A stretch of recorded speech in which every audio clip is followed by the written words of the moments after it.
Hallelujah, praise the lord. मुसीब में आप सबकी सलामती हो। तो क्या आप जानते हैं कि बाइबल मुकद्दस में एक ऐसे जानवर का जिक्र मिलता है जो इंसानों की तरह बात करने लगा, इंसानों की तरह बोलने लगा। तो अगर आप नहीं जानते तो इस वीडियो को एंड तक देखिएगा ताकि आप भी जान सके कि वो कौन सा जानवर था जिसको खुदा ने ताकत बख्शी कि वो इंसानों की तरह बात करने लगा। तो आज तक आपने किस्से कहानियों में, कार्टून्स में तो जानवरों को बात करते हुए सुना होगा, लेकिन वो उनकी एक इमेजिनेशन होती है। लेकिन हकीकत में भी एक ऐसे जानवर का जिक्र मिलता है जिसको खुदा ने ताकत बख्शी और उसकी ज़ुबान को खोल दिया और वो इंसानों की तरह बात करने लगा। तो हम जानेंगे कि ऐसी क्या सिचुएशन बनी, ऐसी क्या कंडीशन बनी कि खुदा को उसकी ज़ुबान जो है वो खोलनी पड़ी।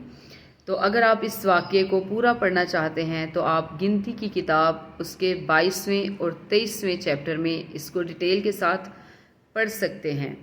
तो होता कुछ इस तरह से है कि जब बलक जो है वो बिलाम को बुलाता है ताकि वो उसके दुश्मनों पर लानत करें, तो उसके जाने के सबब से खुदा का गुस्सा जो है वो भड़कता है और खुदा का फरिश्ता जो है वो नंगी तलवार लिए उसके राह को रोक देता है और उसके रास्ते में खड़ा होता है।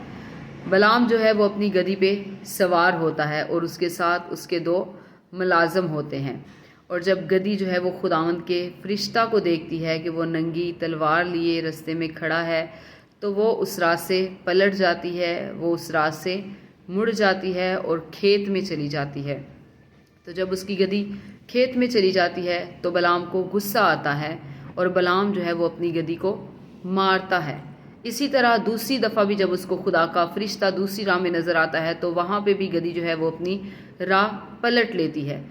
और फिर तीसरी दफ़ा भी जब खुदा का उसको फरिश्ता एक ऐसी जगह पे नज़र आता है जो रास्ता तंग होता है, जहाँ से ना दाएं जा सकते हैं ना बाएं जा सकते हैं, वहाँ पे जब खुदा के फरिश्ता को वो देखती है नंगी तलवार लिए हुए, तो वहाँ से भी वो अपना रास्ता जो है वो पलट लेती है, क्योंकि बलाम जो है वो गलत सिमत की तरफ जा रहा होता है।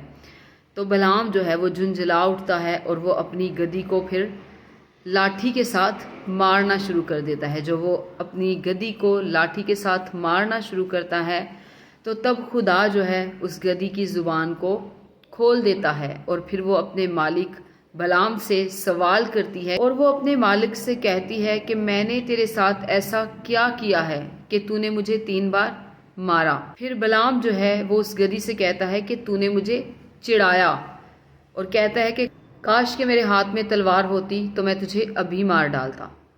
फिर वो गधी जो है वो बलाम से सवाल करती है, अपने मालिक से सवाल करती है कि क्या मैं तेरी वही गधी नहीं जिस पे तू अपनी सारी उम्र आज तक सवार होता आया है? क्या इससे पहले मैंने कभी तेरे साथ ऐसा किया है? तो बलाम कहता है कि नहीं।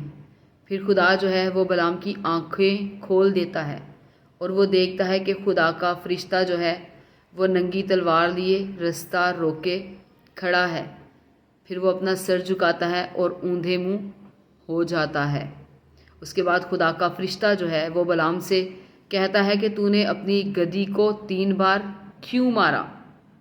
मैं तो तुझे मारने को आया था, लेकिन तेरी गधी ने मुझे देख लिया और वो 3 बार मेरे रास्ता से मुड़ गई। अगर वो सामने से ना हटती तो मैं तुझे मार ही डालता और उसको जीती छोड़ देता।